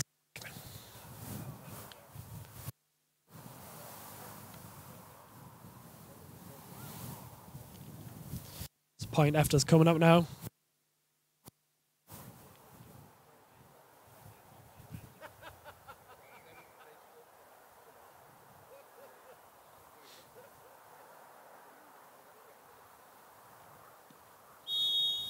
Point after's good. Good snap, good hold, and good kick.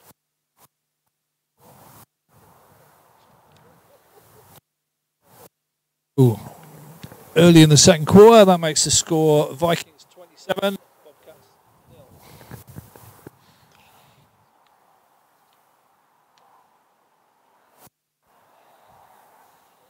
So just a reminder, Vikings fans out there, next week, next Sunday, the 15th. Yeah, that's right. We're here at Druid against our local rivals, Gateshead Senators, who in the game 1 of the season, we were 19-0 down at half time, came back to victory. So that's going to be a 20-19 1-point win. Is that what I said? I was there and mine strayed. 20-19, as I'm correctly told. 20-0 second half, I think. We shut them out for that, but obviously we beat them eventually by 20-19 by 1 point. But it's an interesting game, is what I'm trying to say. So this good run back by number 84. Adideo. I get it right now. So it's going to be Bobcats taking over the ball in their own territory at the 32-yard line. 27-0.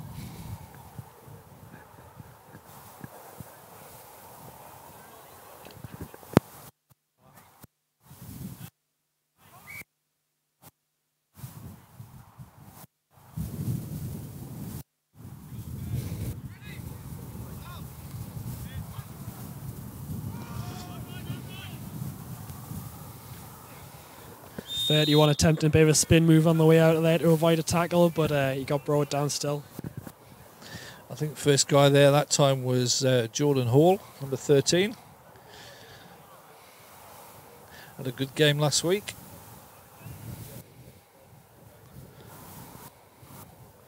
It's going to be 2nd and 10. I think Con will be hoping for them to do a few more pass plays so you can carry on this run of interceptions as well. 3 you got last week or 4? He could have had 4. He dropped one, didn't he? Yeah. You just can't get the DBs these days.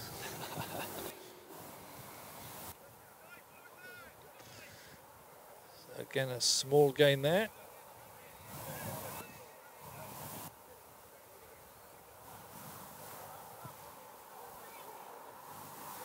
Brings up 3rd down for the Bobcats. The Bobcats only tried 1 passing play so far, the majority of them being runs. Yeah, I think you're right. Yeah. I would have thought maybe sort of in the second half you'd have not evened it out, but maybe tried a few more passes. Oh, speaking of which. He heard you. Oh, no. Nearly stripped that. Good tackle between. That was Phil Sibeli and Jordan Hall again. The initial strip was Matty Carter. The QB done well to keep a hold of that there. He nearly popped it out. The net result of which is it's going to be 4th down and the Bobcats are going to punt again. So we've got Dira back there this time instead of Frank. I know what Dira is like. He's probably going to want to give this a go.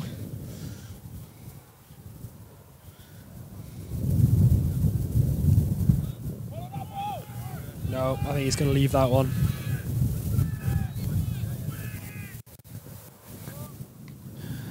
Yeah, and this time it's left by Vikings 2, and it's going to be 1st and 10.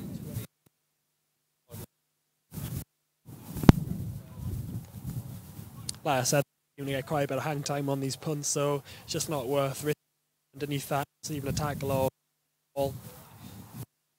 You've got to be cautious and play the sensible game. I mean, there's no point being a hero. That's what Dira likes to be. I couldn't possibly comment. You may say so. So here we go again. 1st and 10. Vikings 24.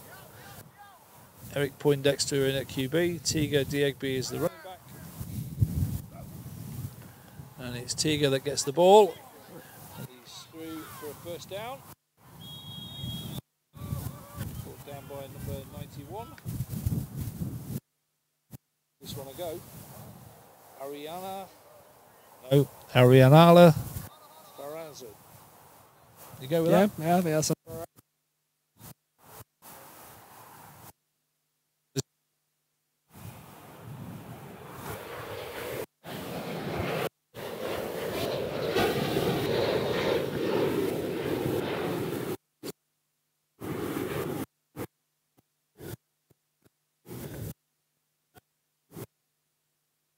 Motion from Rooney here.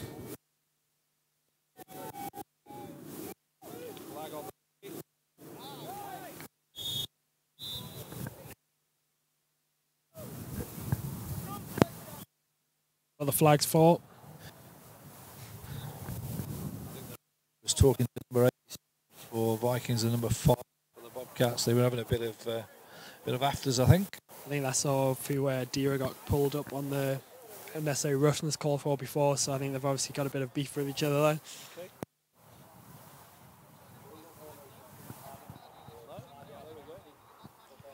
I think that was 5 in the backfield for the Vikings. Paul Richardson, number 1, did signal that he was on the line, but obviously referee didn't see it.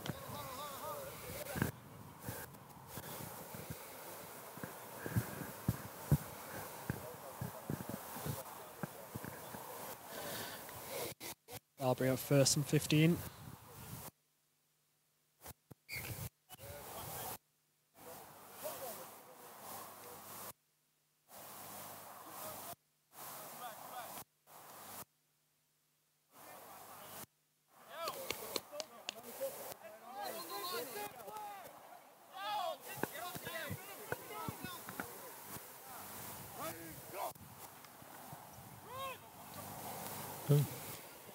Miscommunication there, but Eric's still up and he's...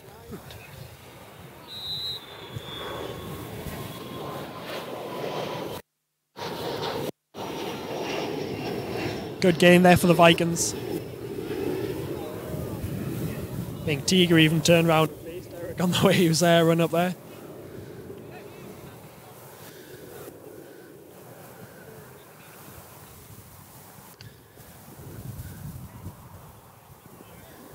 So Vikings moving the ball slowly but surely.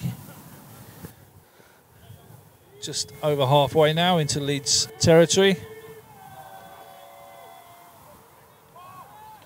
This time it's a short pass to Dira and he's goes for us. And I think that's a touchdown. How he managed to do that was we couldn't see because of the bodies on the sideline there, but somehow managed to make it. I think once he's got the ball in his hand and open territory, there's not many DBs going to beat him, to be fair. He's a bit swift, is our Dira.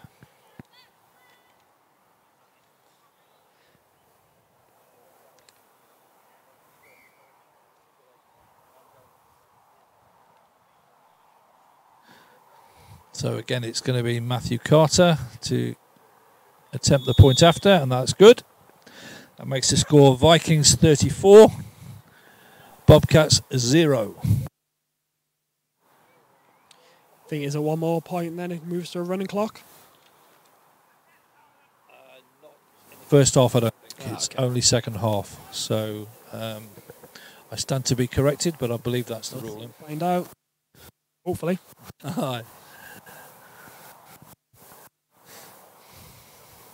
I'm not.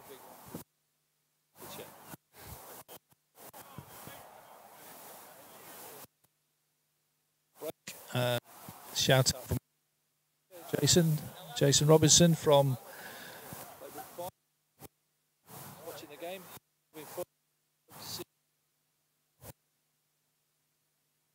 Weather nice for you. Don't have heard of it change at all. I think it's meant to be a bit longer. That'll do. It's unlike British weather, but hey, we'll see what happens. So Vikings again. It's Josh Penny. Nice big kick. And that carries out through the end zone. Take over on their own 20-yard line.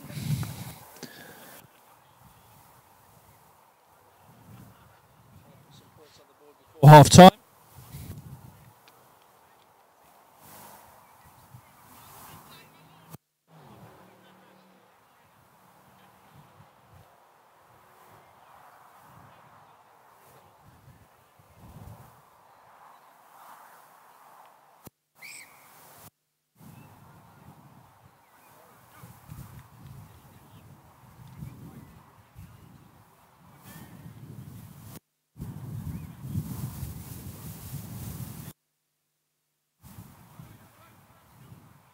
So, Leeds trying to get some points on the board. Sticking with the running game. It's just back to the line of scrimmage. Just doesn't seem to be anywhere to run for the running backs there. No, they're not creating a lot of gaps, are they?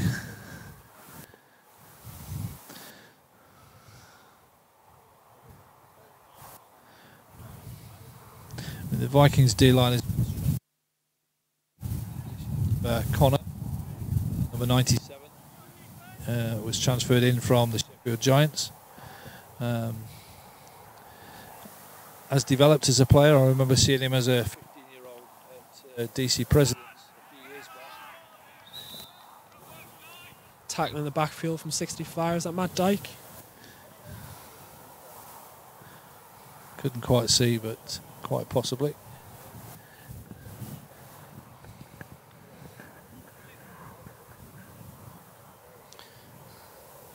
Just getting back to Connor, I mean, it's a good example of where he started in 5v5 youth football and has developed through junior, and then he's gone to university in the Bucks program at Stirling before graduating to senior football.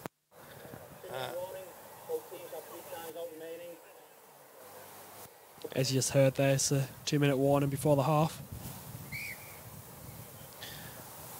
So Connor and number 25 Josh Penny would fit this category as well as a good example of coming through the academy, learning, listening, getting better, playing football. Speaking of him, just tackle there. Number 97 Connor. Yep. So I'll bring up 4th down.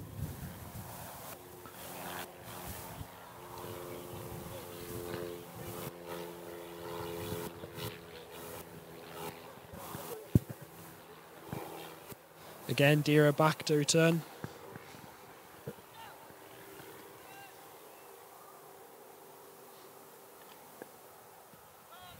Much better kick this time. I think Dira might give this a go.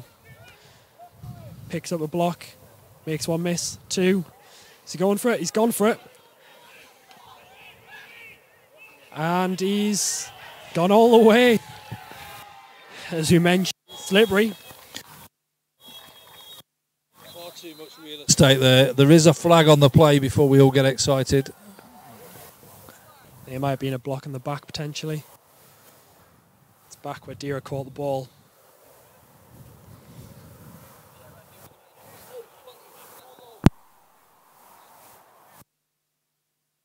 Let's see what to say.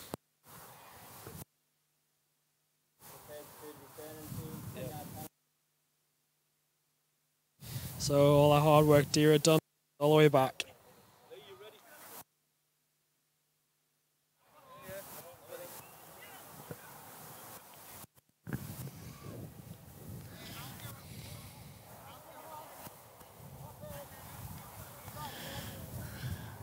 So again, penalties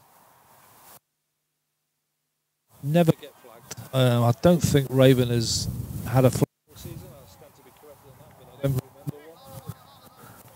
As with Dira in the first half, the first quarter, I beg your pardon. Strange.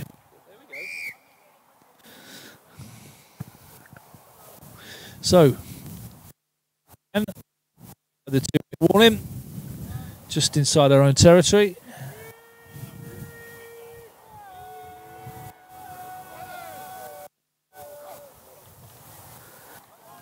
Johnny takes the hand off. He's past the first down marker, still going. There's a flag. There's a flag. Again, that could be potentially a block in the back.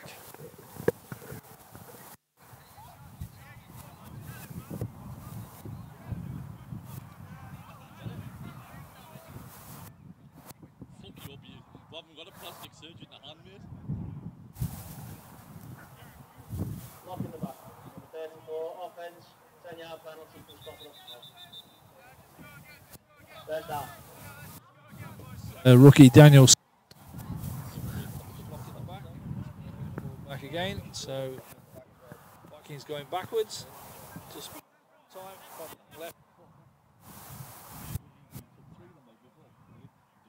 He just ball off, give the guys a bit of a rest.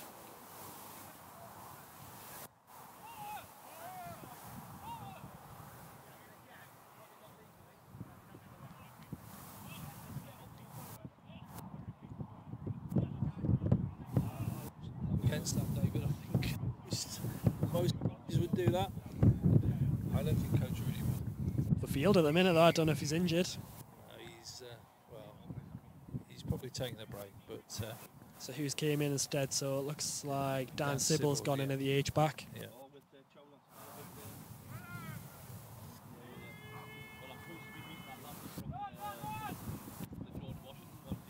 That's Johnny still going. Good few extra yards after contact there. It's number 33, I think, which is Adam Edwards.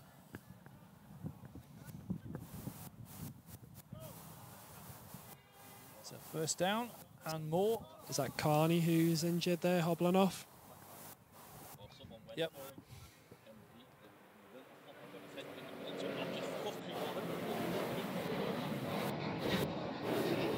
This Johnson back in. Making his return this week. 68. We call him Frank Sinatra now because he's had so many comebacks. Be the first snap he's played in a long time. Yeah, a few years. Last play goes up to Frank. Oh, and the DB just time number 13. Good luck with that. Sukhvir Sagu. Well Go, done. Mick.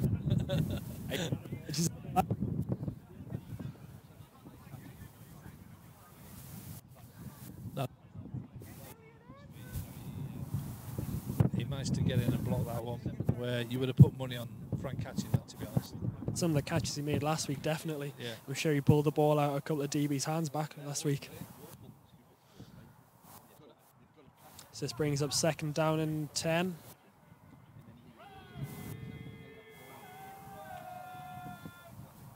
Eric rolls out the pocket, just over the head of Dan, I think. There's a flag on the play.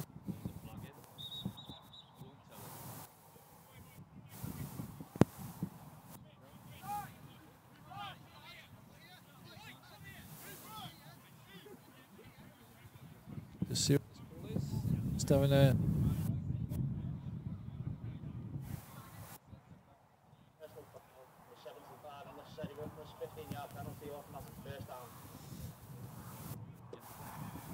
So that's on the Bobcats there.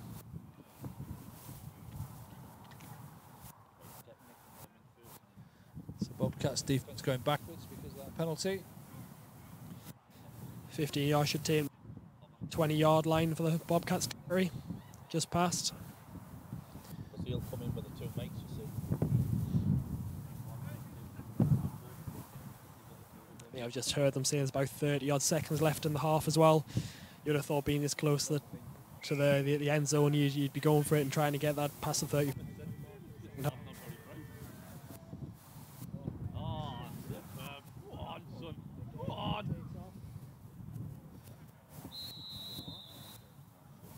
This time he's short. Just called a timeout there. We've only got about a yard or 2 left to go before the end zone, so they want to give this a go in the last dying seconds of the half.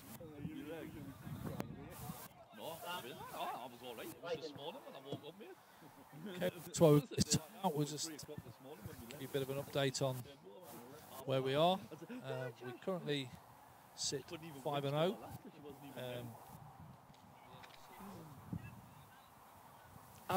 5.5. No, is this full time? Okay, we're running out of time now. I'll come back to that in a second. So we're ready to snap the ball.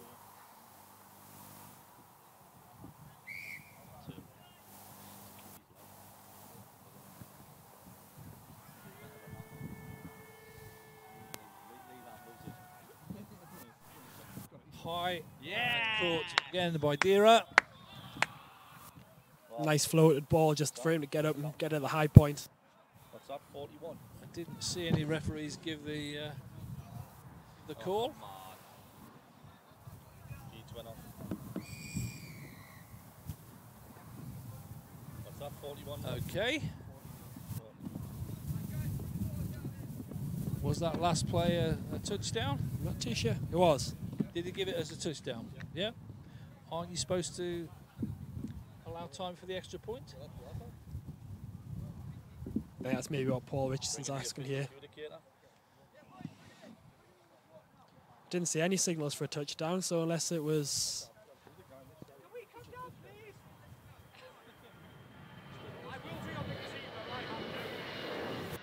So Paul Richardson's talking about something to the referees.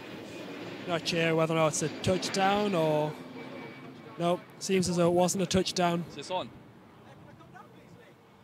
Apparently it was out of bounds, so no touchdown. Time has expired. We're going to hand you back to Mr. Thomas, our game day host. Put a smile on your face, Em. Oh, I've always got a smile on my You're face. on TV. So what happened there? Tell me, Mick. Come on in. The ball was caught out of bounds, apparently. Ah, so right. No touchdown. So we're still 34-0, not 40-0 like I've got written down. Correct. Okay. Correct. So, right. So, gents, thoughts on the first half?